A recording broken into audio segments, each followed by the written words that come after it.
Welcome to the Tech Egg. Don't get scrambled. Enjoy the video. You start by getting the essentials working. Install Google Docs and sign in so your book syncs. Once signed in, enable offline access and iCloud backups to prevent data loss.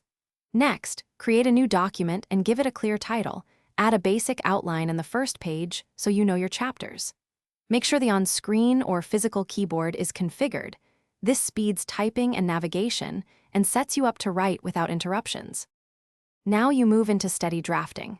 Write chapter by chapter using heading styles, H1 for chapters, H2 for sections, so the document outline becomes your navigation map. Once done with sections, use comments and suggestion mode to track changes and collect feedback. Check version history to restore earlier drafts. Make use of voice typing and the split keyboard to speed up input. Apply a template or duplicate chapter pages. Finish by polishing and exporting.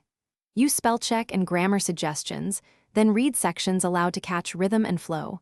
Adjust headers, footers, and page breaks before exporting.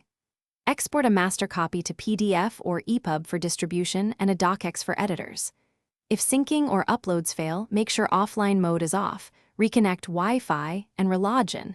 If problems persist, clear cache or force quit the app and reopen. These steps complete your book workflow on iPad and resolve common hiccups.